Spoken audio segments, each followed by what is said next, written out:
पोलिसांनी ताब्यात घेतलेला आहे। हे दृश्य आपण या ठिकाणी पाहतो, ज्या वेळेला राजू शेट्टी, महादेव जानकर, हर्षवर्धन सपकाळ, विनायक राऊत यांना पोलिसांनी ताब्यात घेतलं त्यावेळीची ही दृश्य।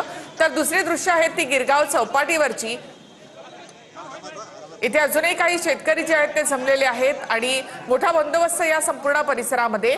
या शेतकऱ्यांनी वर्षाच्या परिसरातही जाऊ नये यासाठी म्हणून मोठा बंदोबस्त लावण्यात आला होता। तर काही आंदोलकांना त्या इथे देखील ताब्यात घेण्यात आलेला आहे।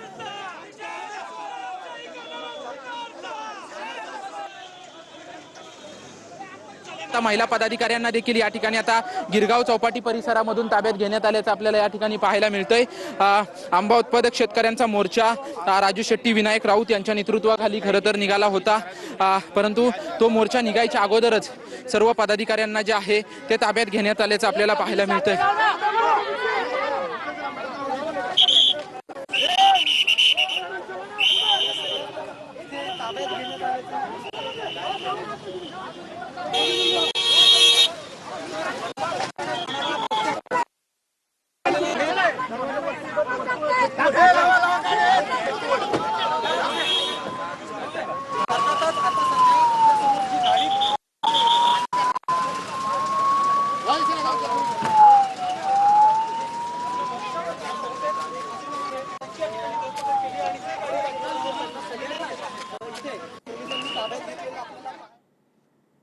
आंदोलनाच्या आधीच विनायक राऊत, राजू शेट्टी, सपकाळ, जानकर यांना पोलिसांनी ताब्यात घेतलं। तर दुसऱ्या बाजूला गिरगाव चौपाटीच्या परिसरामधून काही महिला पदाधिकाऱ्यांना देखील पोलिसांनी ताब्यात घेतलेला आहे। याच ठिकाणाहून हा मोर्चा निघणार होता, वर्षापर्यंत जाणार होता, मात्र नेत्यांना आधीच पोलिसांनी ताब्यात घेतलं। मोर्चाला सुरुवातही झाली नव्हती त्याआधीच या नेत्यांना पोलिसांनी ताब्यात घेतलं। आंबा उत्पादक आणि काजू बागायतदारांना इथे आंब्यासाठी 5 लाख आणि काजूसाठी 3 लाख इतकी नुकसान भरपाई द्यावी अशी मागणी या आंदोलनाच्या माध्यमातून करण्यात आली आहे।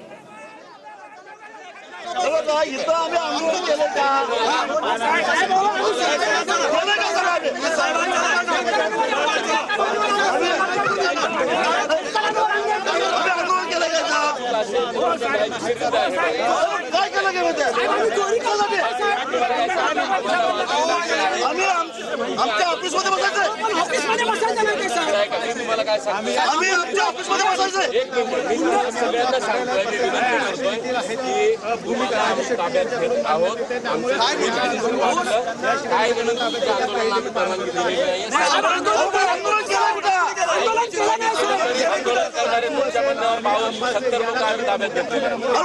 आम्ही आंदोलन केलं काय नाही केलं तुम्हाला या कारवाईची बोलायचं असेल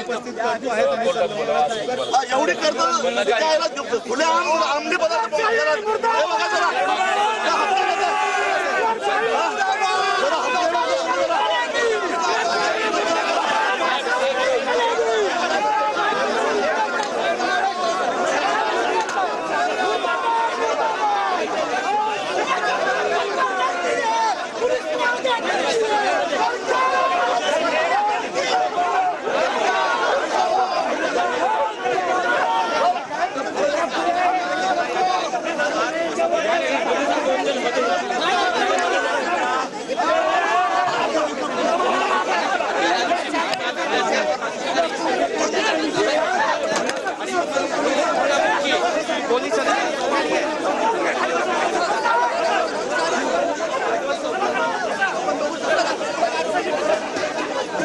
आपण या ठिकाणी पाहतोय, रस्ता अडवण्याचा प्रयत्न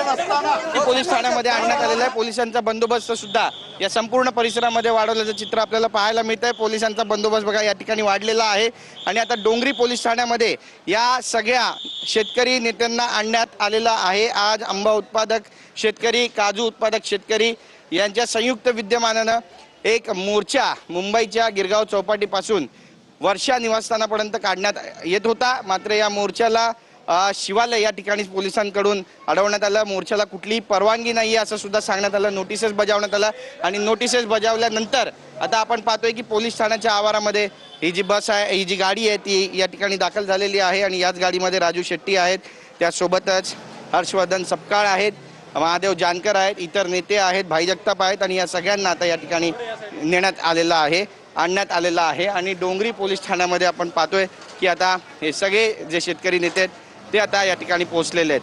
हे बघा, ही सगळी दृश्य आपण या ठिकाणी पाहतोय. सर्व शेतकरी जे नेते आहेत त्यांना या ठिकाणी आता आणण्यात आलेलं आहे. फडणवीस सरकारचा करायचा का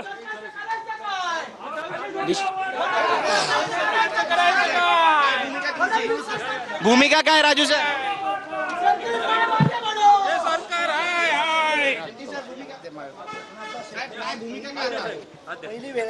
संघर्ष त्यांची नियत आणि नीती बरोबर नाही ह्या राज्य सरकारची आणि तिचा आम्ही निषेध करतो महाराष्ट्र सरकारचा.